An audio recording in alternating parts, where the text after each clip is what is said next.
Today I'm with Liz and we're going to be planting root vegetables. Now I'm a bit of a lazy gardener, so we're going to directly plant the seeds into this patch. So what vegetables are we going to plant today? We're going to be planting some vegetables that I think are going to be great for Maggie, your daughter, because they're highly recognisable. Things such as carrots, beetroot and radish.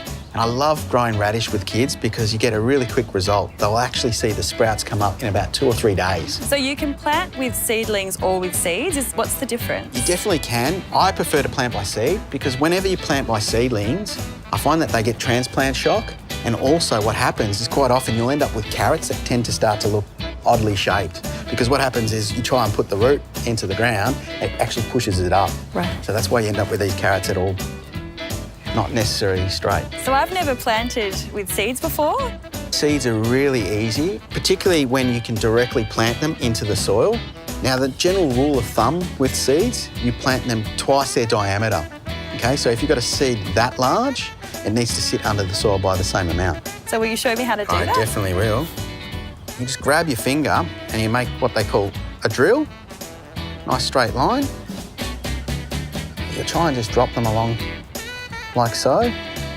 So you can put a few seeds at each location? Yeah. It's really hard to try and separate them. So you'll let them grow and then later you'll actually start to thin them out. And what I mean by thin them out is the plants will grow, but if they're too close together, will also constrict the size. You'll get a smaller carrot. Exactly. Yes. So you try to space them out. And then all you do then is just grab your finger and just... That is a lot easier than planting a seedling. Yeah, it's a lot easier. Yeah. So then do the same here and just allow enough space. And then it's just a process of then I would give it a water with some seaweed solution. Is that the right amount of water? Perfect. Now we've sowed seeds here to sort of maximise the space. We've sown radishes in between our rows of carrots.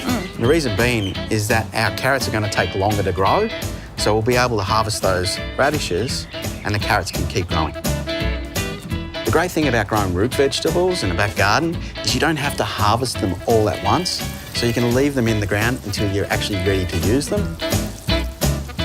So if you do harvest your root vegetables and you want to store them in the fridge, keep them in a paper bag, otherwise they will go floppy and soften quickly.